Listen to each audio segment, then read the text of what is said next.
Blood sugar, also known as blood glucose, is the universal go-to fuel for the cells throughout our bodies.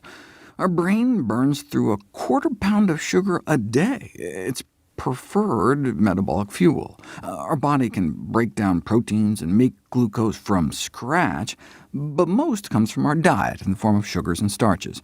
If we stop eating carbohydrates, or stop eating altogether, most of our cells switch over to burning fat. But fat has difficulty getting through the blood-brain barrier. But our brain has this constant massive need for fuel, one organ accounting for up to half of our energy needs. Without it, the lights go out permanently. To make that much sugar from scratch, our body would need to break down about a half-pound of protein a day. That means we'd cannibalize ourselves to death within 2 weeks, but people can fast for months. The answer to the puzzle was discovered in 1967. Harvard researchers famously stuck catheters into the brains of obese subjects who had been fasting for over a month, and discovered that ketones had replaced glucose as the preferred fuel for the brain.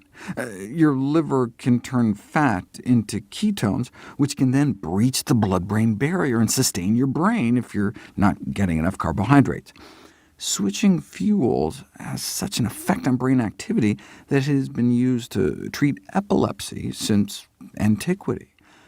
The prescription of fasting for the treatment of epileptic seizures dates back to Hippocrates. In the Bible, Jesus seems to have concurred. To this day, it's unclear why switching from blood sugar to ketones as a primary fuel source has such a dampening effect on brain overactivity. How long can you fast, though? To prolong the fasting therapy, in 1921, a distinguished physician-scientist at the Mayo Clinic suggested trying what he called a ketogenic diet, a high-fat diet designed to be so deficient in carbohydrates it could effectively mimic the fasting state. Remarkable improvement was noted the first time it was put to the test, efficacy that was later confirmed in randomized controlled trials. Ketogenic diets started to fall out of favor in 1938 with the discovery of the anti-seizure drug, which would become known as Dilantin, but ketogenic diets are still in use today as a third or fourth-line treatment for drug-refractory epilepsy in children. Oddly, the success of ketogenic diets against pediatric epilepsy seems to get conflated by keto diet proponents into suggesting a ketogenic diet is beneficial for everyone. But you know what else sometimes works for intractable epilepsy? Brain surgery. But I don't hear people at the gym clamoring to get their skulls sawed open. Right? Since when do medical therapies translate into healthy lifestyle choices?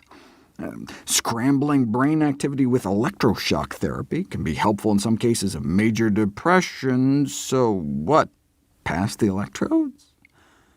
Ketogenic diets are also being tested to see if they can slow the growth of certain brain tumors. Even if it works, you know what else can help slow cancer growth? Chemotherapy. So why go keto when you can just go chemo? Promoters of ketogenic diets for cancer, paid for by so-called ketone technology companies, that will send you salted caramel bone broth powder for $100 a pound, or companies that market ketogenic meals, report extraordinary anecdotal responses in some cancer patients, but more concrete evidence is simply lacking. Even the theoretical underpinnings may be questionable. A common refrain is that cancer feeds on sugar. But all cells feed on sugar. Advocating ketogenic diets for cancer is like saying, Hitler breathed air, so let's boycott oxygen. Cancer can feed on ketones too. Ketones have been found to fuel human breast cancer growth and drive metastases in an experimental model, more than doubling tumor growth. Some have even speculated that may be why breast cancer often metastasizes to the liver, the main site of ketone production. If you drip ketones on breast cancer cells in a petri dish directly, the genes that get turned on and off make for a much more aggressive cancer, associated with a significantly lower 5-year survival in breast cancer patients. Researchers are even considering designing ketone-blocking drugs to prevent further cancer growth by halting ketone production.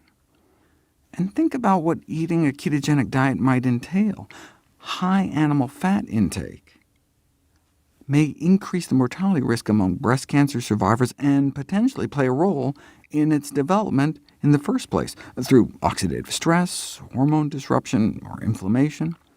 Men, too. A strong association has been found between saturated fat intake and prostate cancer progression. Those in the top third of consumption of these kinds of fat-rich animal foods appeared to triple their risk of dying from prostate cancer.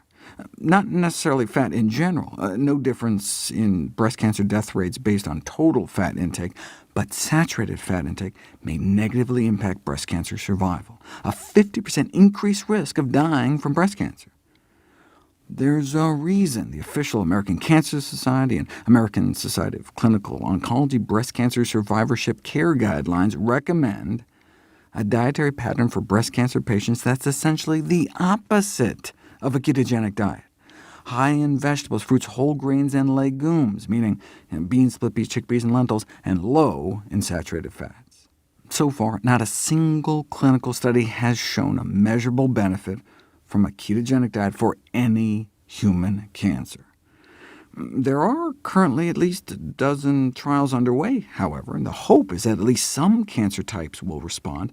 Still, even then, that wouldn't serve as a basis for recommending ketogenic diets for the general population, any more than recommending everyone go out and get radiation surgery and chemo for kicks.